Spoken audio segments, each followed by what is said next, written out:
Looks like a price war for electric vehicles is brewing between Europe and China, and yes, Tesla will also be affected. Currently, the European Union charges a 10% tariff versus China's 15% level, but now the EU just announced that they'll apply additional tariffs of up to 38% on imported Chinese electric vehicles starting next month. Since this is much higher than what was expected, the question now is, how will China respond? What's interesting is that the EU is applying different tariffs to different car makers. BYD, for example, will get a 17.4% markup, Geely 20%, and SAIC the highest at 38%. They determined it based after an inspection. Tesla will also be affected and has not yet been inspected, but they will get that chance shortly. So today I've got Brian White joining us. Brian has his own YouTube channel called FutureAza. Check him out there. He does deep dives and he often travels, and he's right now traveling around the US. And this is how he gets stories that no one else can get. Thank you so much, Brian.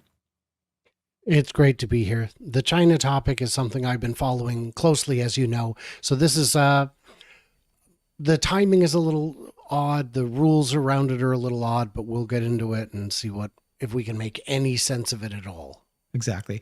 You used to live in China. You've done a tremendous amount of deep dives in it. So this is actually a perfect topic for you to ask you and get your feedback. So basically, European Union just announced that they're going to impose up to 38% additional tariffs on Chinese EVs next month. And it is interesting that it's different for each one. Let's go ahead and watch a video and we'll see it's different for each car maker, which is kind of interesting. Let's listen to a video explaining all this. We're starting to get these headlines rolling in. We're starting to hear the actual figures that Europe is planning on doing when it comes to tariffs and EVs from China. 17.4%, a 20% tariff on Geely EV imports from China. Again, these numbers are all around 20%. They are slowly trickling in this morning. What difference does it make? How big of a blow is this to China? And do they need to respond? Will there be retaliation? Well, just for context here, that standard baseline is around 10%.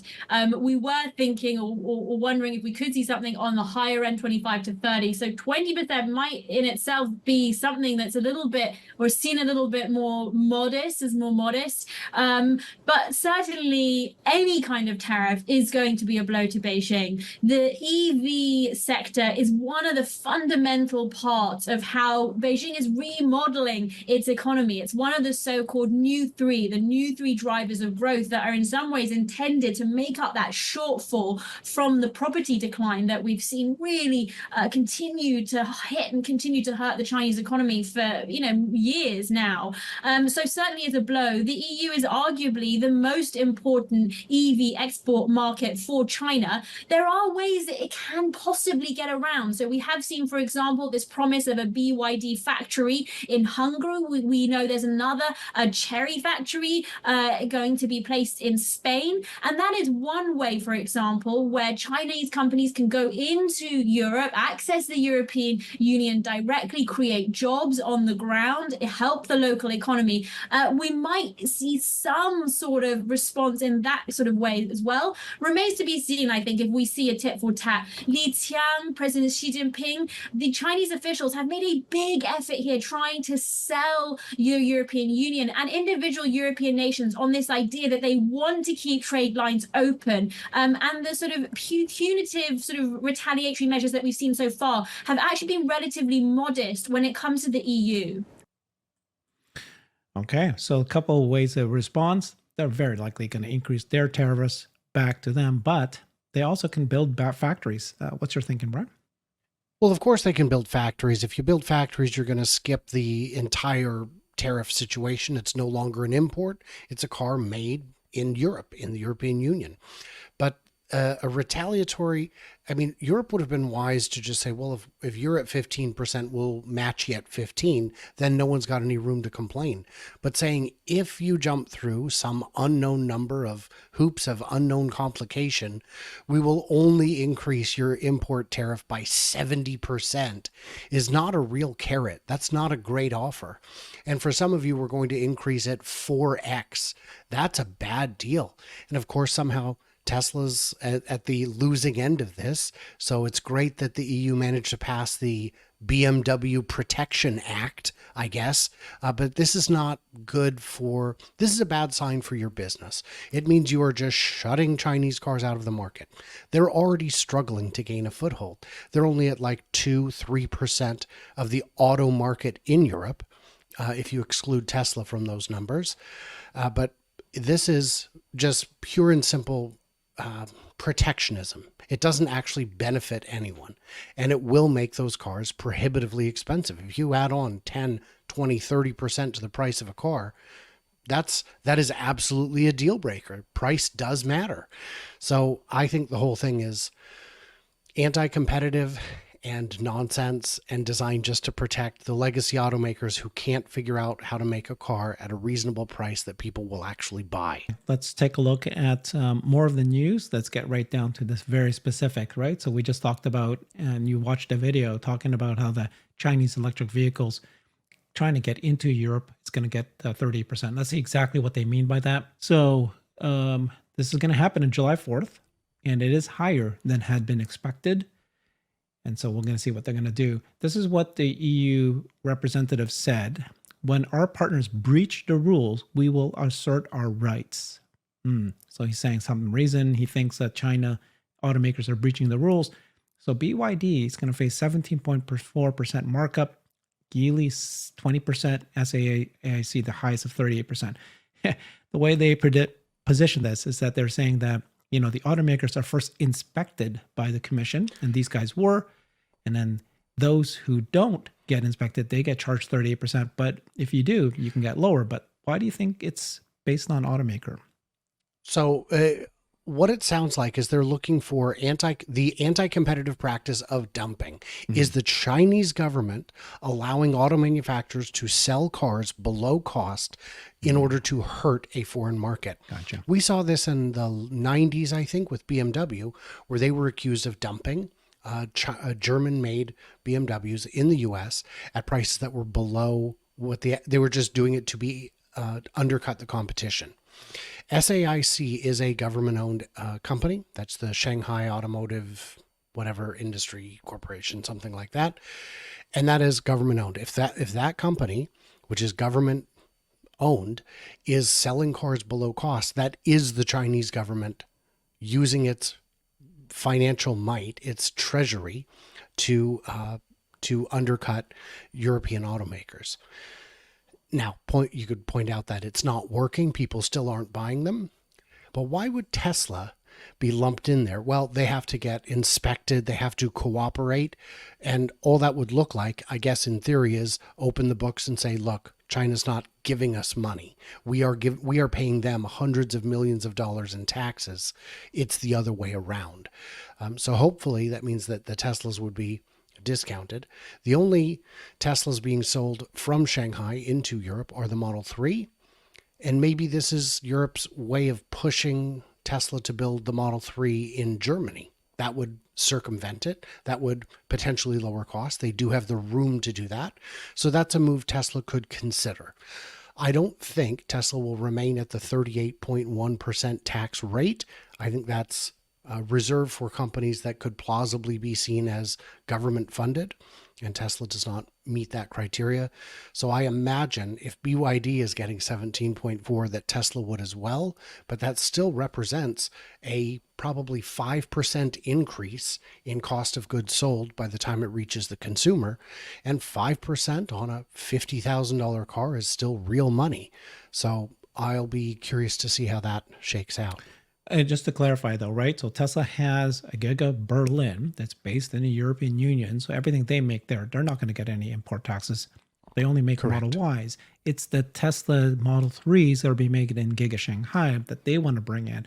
So one way that Tesla could react is start making Model 3s in Giga Berlin. Absolutely. Absolutely. And the question is, are we going to sell enough to justify the capital cost? And I don't know the answer to that. Gotcha. I don't know anyone outside of Tesla who could reasonably make a safe projection on that, but it's entirely possible. And Tesla certainly knows what the numbers are.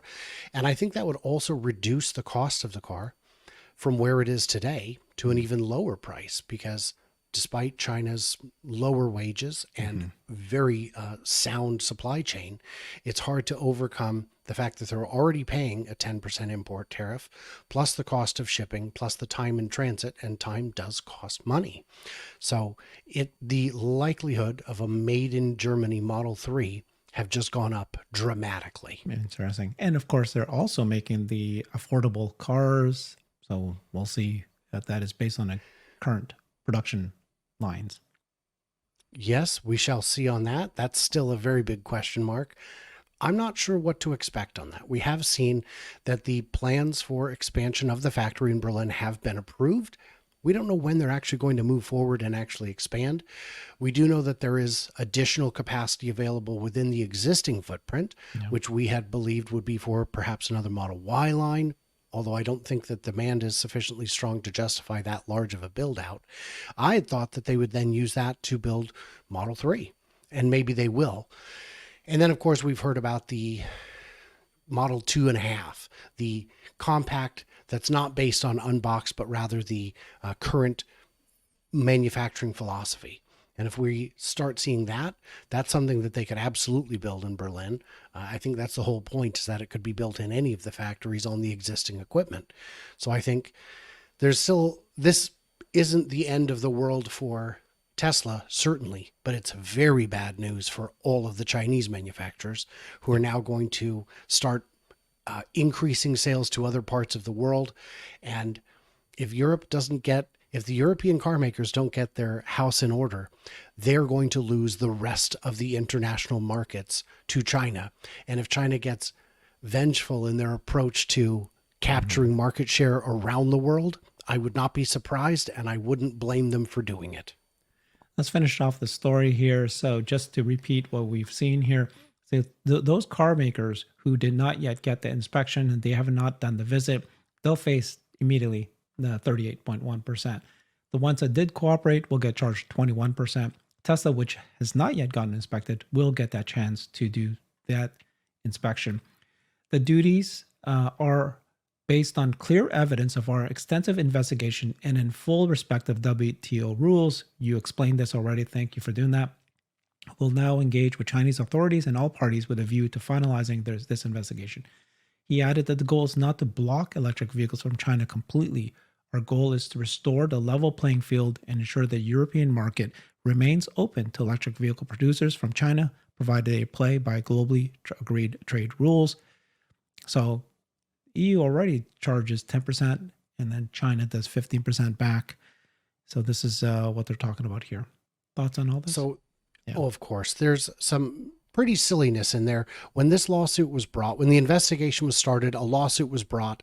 They said, we're targeting a bunch of companies, BYD, SAIC, all these, but they didn't include Tesla.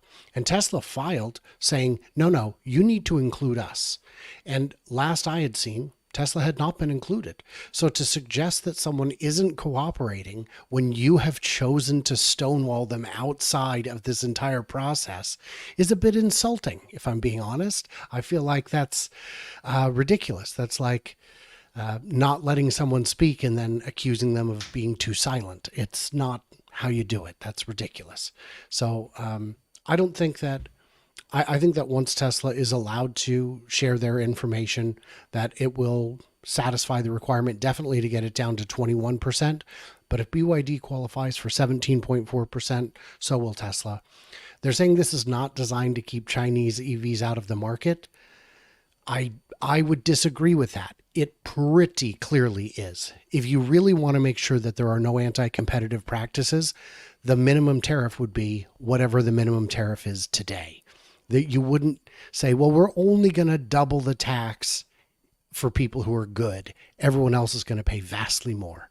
So that's ridiculous. Okay.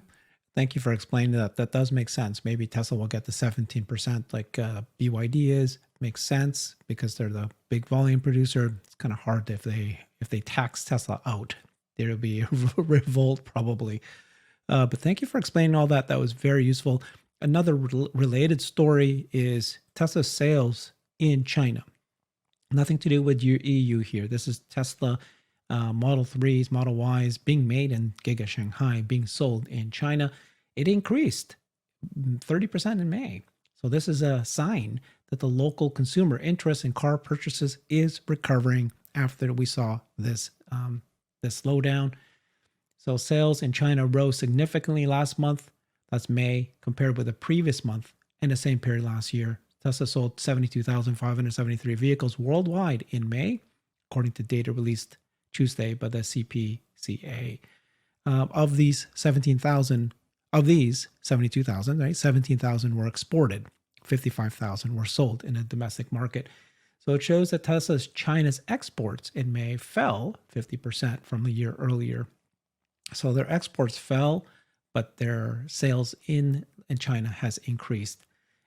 At the same time, sales of Tesla's vehicles in China increased by 75% compared to 31% in April. So that jump in sales is pretty good. Thoughts on that, Brian? It is pretty good. You and I were warning people last month to not try to create a trend line from a single data point. You can't do it. It's not how it works.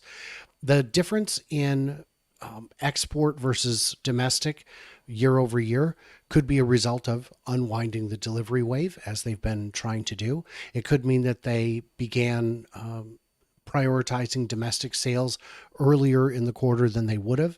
We do still see a delivery wave where they try to focus on local sales and deliveries in the final month of a quarter. And it could be that they just started doing it a month sooner if the economy was sufficiently strong to do that. There are times when we will see them export prior to the Model 3 refresh. Model 3s, and for that matter, Model Ys, were being exported to Canada from Shanghai because Canada does not have the same onerous import tariffs on Chinese-made EVs that the US has. And it just made more sense to keep the US production for the US and bring in the Chinese models, which had a slightly higher margin, rather than sell those in China at even lower costs, rather than ship them to other parts of Southeast Asia for even lower costs. So the mix doesn't bother me. It's the total production that I want to look at. And looking at the factories, there has been downtime in Fremont, I know for sure. We've seen some slowdowns in other places, but nothing prolonged, nothing terribly concerning. And all the people saying that the sky is falling, I'd like to remind you that this is the greatest hits. They're playing their greatest hits. They've been saying this since forever. We've heard as far back as 2019, 2020, people saying with a straight face that once the backlog is satisfied, that'll be the end of the road because everyone who wants one will already have one. On this trip I'm headed out to Michigan for the big event this weekend. On this trip, I have had a chance to meet with people who have never driven a Tesla, and I have allowed them to drive a Tesla, and they love the experience. The market has room to grow, and maybe they won't buy a new model, but if they buy a used one, whoever they bought it from will buy a new model.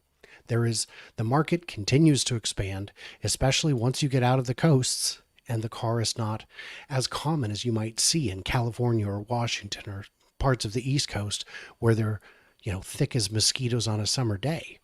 So I'm not worried about these production numbers. The China numbers look good. They're what I had hoped to see, if not expected. And I think we'll continue seeing strength going into next quarter because the Q1 is historically the weakest quarter for auto sales, and we are past Q1. Thank you for that.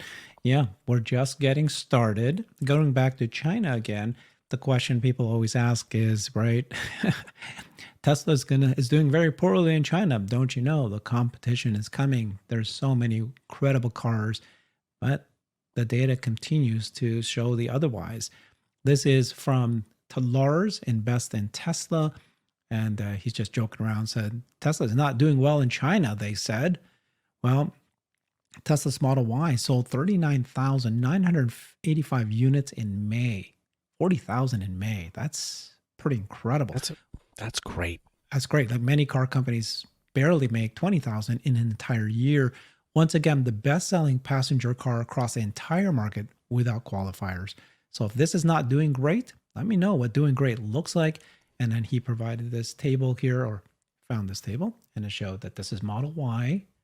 Can you tell what this number 2 and number 3 are? No. But you know your cars. not from thumbnails that small, but no. Okay. Very likely, of course. They're BYDs.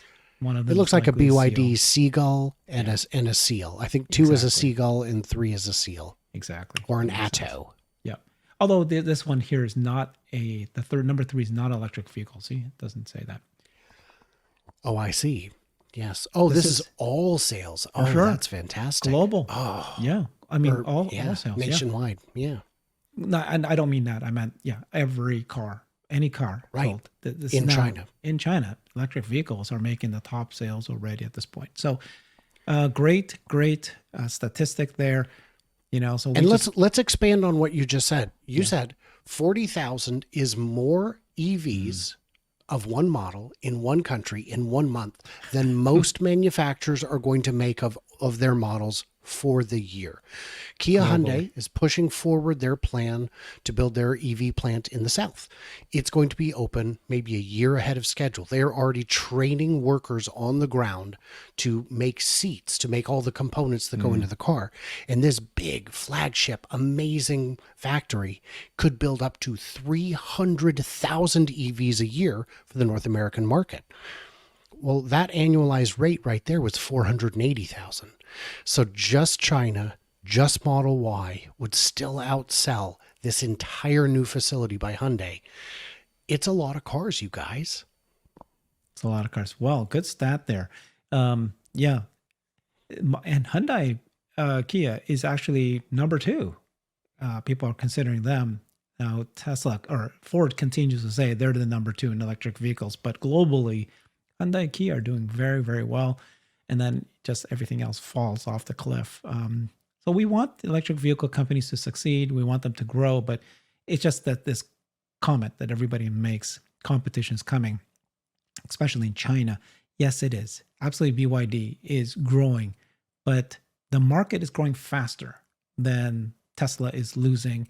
And Tesla, all you have to do is look at Tesla against global car sales, all car sales, not just including gas cars, because exactly BYD and Tesla are eating gas cars, and the others, they would do it as well. They're having troubles, making affordable cars, selling their cars, getting good cars. But otherwise, people are still prefer electric vehicles. So just another stat. So far, this is good news.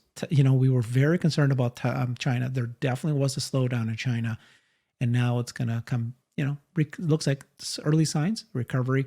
And then the question is the sales of, again, no issues because Tesla makes cars it's like the most Chinese made cars. So they are considered to be Chinese cars in China. They're not going to get tariffs. It's the Model 3s being sent to Europe that we talked about. Exactly. Okay. Thank you so much, Brian. Check him out. He does even deeper dives. He has the stats. You could tell just by talking to him. I love it. He's full of information. And frankly, you're actually very, right at the top there of all my guests who have the most information about the cars, the factories, production. Those are your sweet spots. And you know that really, really well. Thank you so much, Brian. Follow him on his YouTube channel called FutureAza. Thanks, everybody. Bye-bye. I've created a website that is the most comprehensive resource for the Tesla investor. Please check it out. Simply go to my website at herbertong.com.